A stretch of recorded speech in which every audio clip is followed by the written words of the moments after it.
When you hear the name Thomas Edison, what comes to mind? Probably a lone genius, right? A guy in a lab having that classic light bulb moment. But honestly, that picture is just wrong. We're going to talk about the real Edison, the man who didn't just give us inventions, he gave us the process of modern invention. And this quote right here, it's pretty much the key to understanding the guy. Genius is 1% inspiration and 99% perspiration. So forget all that stuff about a flash of brilliance. For Edison, success was all about the grind. It was about relentless, exhausting, and super systematic work. And you gotta understand, this wasn't just some nice-sounding philosophy. It was his entire business plan. So did that business plan work out for him? Yeah, I'd say so. What's this number? 1,093. That is the number of US patents in his name. I mean, that's just a staggering figure, right? It's the kind of output you'd expect from a factory, not a single person. So how on earth did one man do all that? Well, here's the secret. He didn't. And that's where we get to the real heart of the story. See, Edison's true genius wasn't really the light bulb or the phonograph. Nope, it was the system he built. He created a literal machine, an invention factory designed to churn out innovation on demand. He basically built the world's first industrial R&D lab. So this place you're looking at, Menlo Park, it was completely different from anything that had ever existed. This was no quiet little tinkerer's workshop. No way. It was a massive, fully staffed, fully stocked invention factory.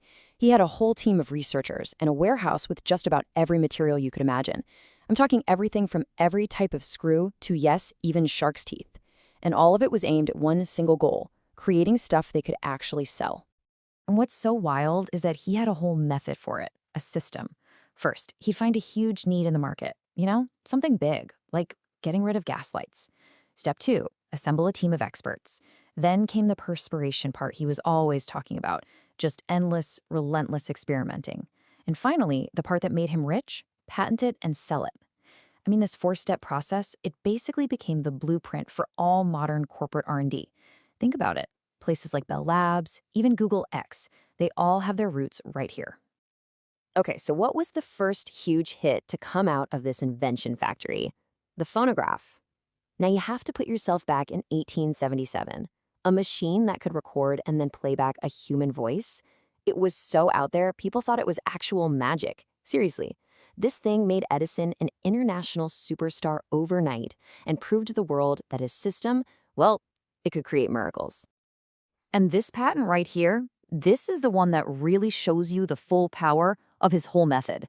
See, the light bulb wasn't just about finding one tiny filament, even though his team famously tested thousands of materials, everything from bamboo to, I kid you not, beard hair.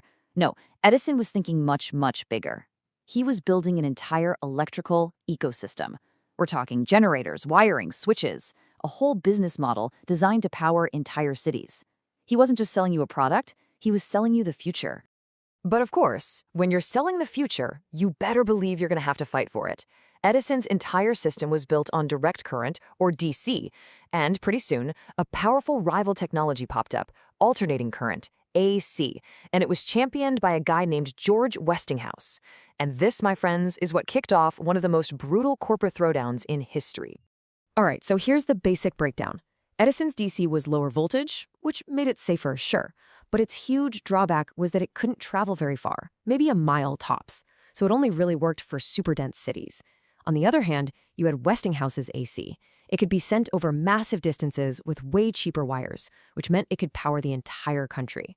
The stakes here, both technically and financially, were just astronomical. So how did Edison respond to this threat? Well, he didn't just fight with patents and engineers. He fought with fear. He launched this absolutely ruthless PR campaign to convince everyone that AC was a deadly menace. And this quote from him, wow, it shows you just how personal and nasty he was willing to get to protect his DC empire. And he went to some truly shocking lengths to prove his point. His team, with his full backing, started holding public demonstrations where they would electrocute stray animals using AC power. It got even worse. In the most infamous case, his company actually filmed the electrocution of Topsy, a circus elephant, all to burn the idea into the public's mind that Westinghouse's technology meant death. So who won this war of the currents? Well, in the end, Edison lost. AC's technical advantages were just too big to ignore, and eventually even his own company, General Electric, had to switch over. But here's the thing, in a much bigger sense, he had already won, because this whole public battle had made one thing absolutely certain: the future was going to be electric, and that was going to change everything. Edison's mind just never, ever stopped. I mean, even while he was busy electrifying the entire country, he was taking that 99% perspiration philosophy and applying it to a wild range of other industries. And let's just say the results were, well, they were mixed. I mean, just look at this list. He helped pioneer motion pictures with something called the kinetoscope. He poured a fortune into this huge iron ore mining project that completely failed. But then, brilliantly, he reused all that failed equipment to start a super successful cement company. He even got into X-ray tech, though he had to abandon that after it badly hurt his assistant. Or let's take his work on batteries. Edison spent a solid decade and a whole lot of money trying to build a better rechargeable battery. He was totally convinced that electric cars were the future. His buddy, Henry Ford, actually loaned him over $1 million for it. The only problem? By the time he finally perfected the battery, gasoline cars had already taken over the market. Talk about bad timing. And get this to me is just amazing. Even in his 80s, he got worried about America relying on foreign rubber. So what does he do? He launches another one of his massive systematic projects.